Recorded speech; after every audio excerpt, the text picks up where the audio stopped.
माननीय महोदय, एक उत्साही प्रशिक्षु से एक संवेदनशील अधिकारी बनने की मेरी यह यात्रा तब शुरू हुई जब पूर्वी उत्तर प्रदेश के गोरखपुर क्षेत्र से मैं राष्ट्रीय अकादमी फरीदाबाद पहुंचा। हालांकि अपने साथियों के संघर्षों और संकल्पनाओं की लंबी यात्राओं के सामने मुझे अपना संघर्ष कमतर ही लगता है, लेकिन मैं ये जरूर कह सकता हूँ कि मेरा बचपन भी उथल पुथल भरा रहा। कुछ पारिवारिक कारणों से मेरी माँ को अपने बच्चों को ननिहाल में रखना पड़ा, पर उन्होंने कठिन रास्ता चुना और अपने छोटे बच्चे को ननिहाल में छोड़कर इलाहाबाद प्रतियोगी परीक्षाओं की तैयारी करने चली गईं। वह जानती थीं कि अगर वह वित्तीय मामलों में आत्मनिर्भर रहेंगी तो अपना और अपने बच्चों के भविष्य का निर्णय ज़्यादा प्रभावी ढंग से कर पाएंगी। महोदय, यह वह समय था जब समाज में ऐसा करना एक महिला के लिए उतना आसान नहीं था, लेकिन भारत की ज़्यादातर मातृशक्ति की तरह वह भी सफल हुई और इस बात ने मेरे भीतर जन सेवा के बीज बो दिए। यही कारण रहा कि इंजीनियरिंग की पढ़ाई के बाद मैंने 2 वर्षों तक बिहार के नक्सल प्रभावित क्षेत्रों में प्रधानमंत्री ग्रामीण विकास फेलो के रूप में भी काम किया। वास्तव में इन अनुभवों ने मुझे समस्याओं को अलग अलग किंतु समावेशी आयामों से देखने का एक परिप्रेक्ष्य प्रदान किया है। महोदय, भारतीय राजस्व सेवा का यह बैच भारत की विविधता का प्रतिनिधित्व करता है। जब हमारे जम्मू कश्मीर का कोई साथी कन्याकुमारी के किसी बैचमेट से मिलता है तो मानो कश्मीर के केसर की महक कन्याकुमारी की सीपियों में भर गई हो। जब भारत नेपाल सीमा का एक प्रशिक्षु अधिकारी त्रिपुरा के अपने साथी अधिकारी को जानता है तो उसे यह पता चलता है कि हमारी संस्कृति के प्रतीक नाथ संप्रदाय की जड़ें गोरखपुर से अगरतला तक फैली हुई हैं। ये विविधता में एकता का भाव हमारी आत्मा है। माननीय राष्ट्रपति महोदय, एक सिविल सेवक बनने का हमारा और हमारे घर वालों का सपना तो साकार हो गया, लेकिन हम सब ने एक और सपना देखा है, भारत को एक आर्थिक समावेशी महाशक्ति बनाने का सपना।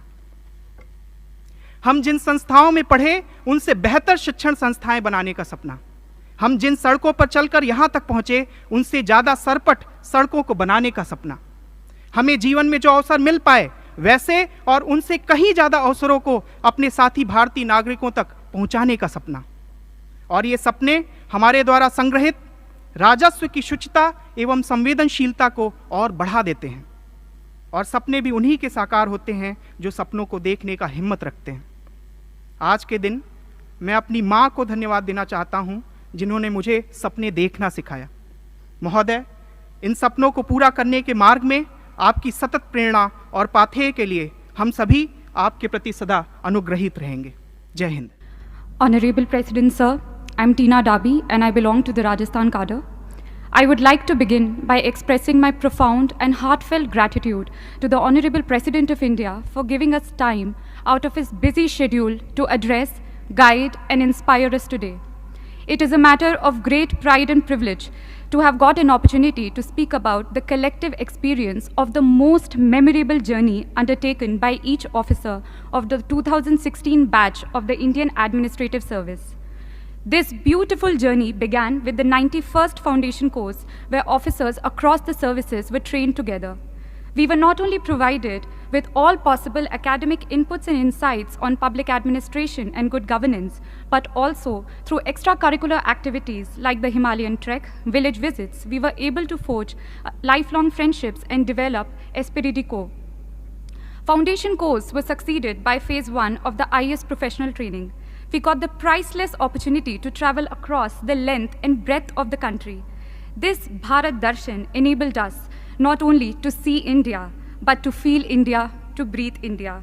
On the academic side, classes were held on all subjects and matters that would come handy while executing the duties and responsibilities of an IAS officer. We were then sent out for nearly a year-long district training, whereby we got an opportunity to learn from the best collectors in the country, those people who were actually making a difference at the ground level.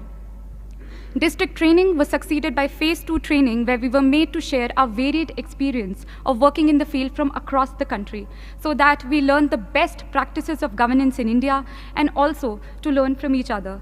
Phase 2 towards the end had a week-long foreign study tour to help us understand the governance models followed elsewhere. When I had joined the service 2 years ago, I did not have much idea on what it really means to be an IAS officer and how an IAS officer could fulfill his or her responsibilities to meet the expectations of this great nation. This training, this 2-year-long affair, has taught me and my batchmates to channelize our energies in the right direction, to become individuals who would impart their duties with utmost integrity, devotion, professionalism to solve the troubles of the last man. To conclude, I would like to quote a few lines from the Academy song of the Lal Bahadur Shastri National Academy of Administration, Mussoorie, which echoes in the hearts and mind of all of us, which we all 176 officers have pledged to live by, what this training has really taught us. Raho dharm mein dheer, raho karm mein veer, rakho unnat sheer, daro na. Be firm in your faith, be courageous in action, keep your head erect, fear not. Thank you. परम आदरणीय राष्ट्रपति महोदय एवं सभी उपस्थित महानुभावगण, विश्व के सबसे बड़े लोकतंत्र के प्रथम नागरिक के समक्ष और इस ऐतिहासिक दरबार हॉल में अपने अनुभवों व भावनाओं को व्यक्त करने का अवसर मिलना मेरे लिए अत्यंत ही गौरव और सम्मान का क्षण है। महोदय, मैं राजस्थान के सवाई माधोपुर जिले के एक छोटे से गांव बरनाला से संबंध रखती हूं, जहां लिंग अनुपात एवं महिला साक्षरता दर अभी भी चिंता का विषय है। महोदय, मैं न सिर्फ भारतीय राजस्व सेवा के 68वें बैच का अपितु देश और समाज के उस आधे हिस्से का भी प्रतिनिधित्व करती हूं, जिसे लड़की होने के कारण जन्म से लेकर मृत्यु तक विभिन्न चुनौतियों का सामना करना पड़ता है। वंश के उत्तराधिकारी की चाह में एक से अधिक हो गई लड़कियों को स्थानीय राजस्थानी खड़ी बोली में रामघणी और रामनरी जैसे नामों से नवाजा जाता है। उन्हें इसलिए नहीं पढ़ाया जाता ताकि दहेज के लिए रकम बचाई जा सके। महोदय, अपने गांव से प्रथम सिविल सेवक होने के बावजूद हमें समाज की गलत धारणाओं के उस दंश को भी झेलना पड़ता है, जिसमें सिविल सेवा में चयन के उपरांत भी हमें यह सुनने को मिलता है कि यदि गांव के किसी लड़के का चयन हुआ होता तो बात ही कुछ और होती। महोदय, मैं आभारी हूं उन सरकारी नीतियों की जिनके बूते आज मुझे एक गांव से राष्ट्रपति भवन के दरबार हॉल तक पहुंचने का अवसर मिला। मैं आभारी हूं अपने माता पिता की, जिन्होंने कभी हम भाई बहनों में भेदभाव नहीं किया, जिसके परिणाम स्वरूप आज हम तीनों बहनें आत्मनिर्भर बन सके हैं।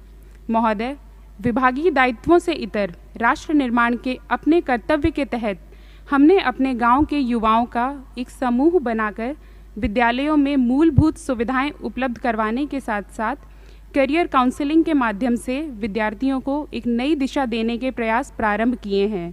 महोदय, राष्ट्रीय सीमा शुल्क एवं अप्रत्यक्ष कर अकादमी ने हम प्रशिक्षु अधिकारियों में न केवल तकनीकी कौशल अपितु नैतिक ज्ञान का बीज भी प्रत्यारोपित किया है। अकादमी ने आर हीरोज़ जैसे कार्यक्रम के माध्यम से विभाग के सत्यनिष्ठ एवं कर्तव्यनिष्ठ अधिकारियों से हमें रूबरू कराया है, जिससे कि हमें अपने दायित्वों का निर्वहन पूर्ण सत्यनिष्ठा एवं निष्पक्षता के साथ करने की प्रेरणा मिली है। महोदय, हम आपको विश्वास दिलाते हैं कि अकादमी द्वारा दिए गए प्रशिक्षण एवं देश सेवार्थ कर संचय की शपथ का पूर्ण निष्ठा के साथ पालन करेंगे और करदाताओं के लिए सेवा प्रदाता की भूमिका निभाते हुए राष्ट्र निर्माण में तन मन से अपना योगदान देंगे। जय Hind. Honorable President of India, I am Garima Singh from the Jharkhand cadre.